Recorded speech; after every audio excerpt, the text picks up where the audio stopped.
जय गुरु जी। शुक्राना गुरु जी। गुरु जी की संगत को मेरा सादर प्रणाम। ये मेरा पहला सत्संग है और मुझसे कोई गलती हो जाए तो प्लीज़ मुझे माफ़ कीजिएगा। गुरु जी मेरे गुरुपा मुझे माफ़ करना। मेरी जो जर्नी है गुरु जी के साथ 2024 इसी साल फरवरी में स्टार्ट हुई। आज से 10 साल पहले मुझे थायराइड कैंसर हुआ था, जिसकी सर्जरी हुई थी, मेरी थेरेपी वगैरह हुई थी। तो हर साल की तरह मैं इस साल भी अपना रेगुलर जो फॉलोअप था उसके लिए गई थी, हॉस्पिटल गई थी। तो इस साल क्या हुआ कि मेरी फरवरी में जो रिपोर्ट आई वो ठीक नहीं आई, ना मेरा अल्ट्रासाउंड ठीक आया, ना मेरी ब्लड टेस्ट रिपोर्ट्स ठीक आई। तो काफ़ी टेंशन हो गई थी मुझे, क्योंकि मेरे 3 बच्चे भी हैं, पर अब तो चलो वो बड़े हैं। 10 साल पहले तो जस्ट एक बहुत छोटे थे उस टाइम। सबसे छोटी वाली तो अभी 2 मंथ्स की ही थी। तो इस तरह से क्या हुआ कि जो मेरी रिपोर्ट ठीक नहीं आई तो मैंने अपनी एक फ्रेंड के साथ शेयर किया था। तो उसने मुझे बताया कि वो एक गुरुजी को फॉलो करती हैं और वो मुझे उनका जल प्रसाद देना चाहती है। तो मैंने कुछ नहीं सोचा, मैंने उसको यही कहा कि ठीक है, मैं वो जल प्रसाद लूँगी, मुझे तुम दे देना। तो मैं उसके पास गई तो उसने मुझे जल प्रसाद दिया और उसने मुझे गुरुजी का स्वरूप भी दिखाया कि कौन से गुरुजी हैं। जब मैंने स्वरूप देखा तो मुझे ऐसे लगा कि मैंने इनको पहले भी देखा है, क्योंकि जो सोशल मीडिया प्लेटफॉर्म पे गुरुजी के स्वरूप आते रहते थे। तो मेरे मन में यही तो होता था कि कोई हैं, गुरु हैं, कोई नए गुरु हैं, क्योंकि आज से पहले मैंने उनको कभी नहीं देखा था। बस 2-3 सालों से ही मैं उनके स्वरूप को देख पा रही थी सोशल मीडिया प्लेटफॉर्म पे। तो मैंने उनको जय की। उस टाइम मैंने जल प्रसाद भी लिया और मैंने अगले दिन उसी जल प्रसाद से अपनी मेडिसिन स्टार्ट की। तो ज़्यादा नहीं जानते हुए गुरुजी के बारे में, मुझे दूसरे दिन ड्रीम में गुरुजी ने दर्शन दिए और वो बिल्कुल सफ़ेद चोले में आए और उन्होंने पंजाबी में आके मुझे कुछ ऐसी बात कही जो मैं आपको आगे बताती हूँ। और मुझे कुछ नहीं पता था उनके बारे में। बस मुझे याद है कि सपने में जब वो आए तो मैं एकदम कहीं बैठी हुई थी और मैं खड़ी हो गई और गुरुजी को मैंने वहाँ बिठाया और मैं उनके पैर दबाने लग गई थी। तो अगले दिन जब सुबह नींद खुली तो मुझे लगा कि ये कैसा सपना आया, मुझे कुछ समझ नहीं आया उस समय।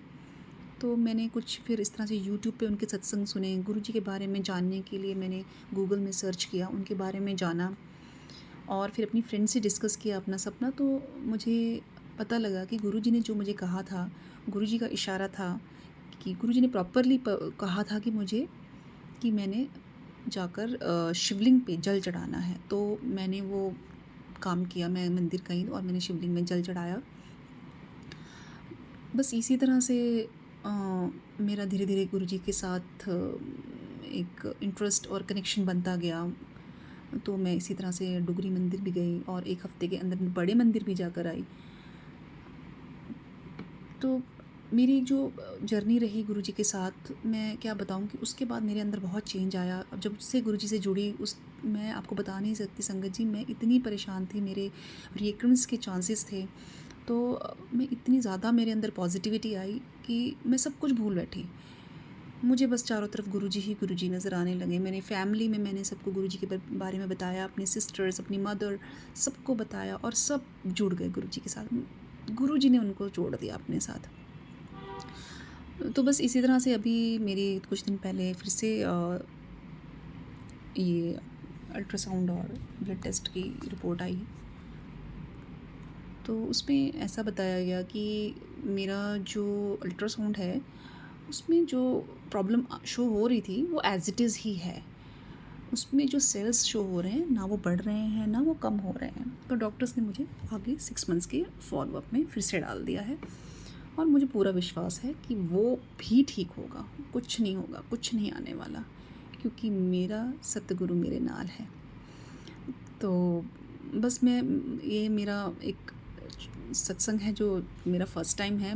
मुझे पता नहीं लग रहा कि मैं क्या बोल रही हूँ, बट ये है कि मैं और ऐसे सत्संग आगे शेयर करूँगी, जैसे जैसे जो भी गुरुजी की महिमा होगी, जो भी गुरुजी अपनी प्रेजेंस दिखाएंगे, जो भी होगा। मैं बता नहीं सकती गुरुजी मेरे पास कितनी बार ड्रीम में आ चुके हैं और मुझे ये भी पता है वो बीमारी मेरी काटने आए थे। और देखते हैं अब आगे क्या होता है क्या नहीं, वो तो अब गुरुजी की महिमा है, गुरुजी की मर्ज़ी है। तो बस मेरा सत्संग आज का यहीं तक मैं समाप्त करूँगी। जय गुरु जी, शुक्राना गुरु जी। ओम नमः शिवाय, शिव जी सदा सहाय। ओम नमः शिवाय, गुरु जी सदा सहाय।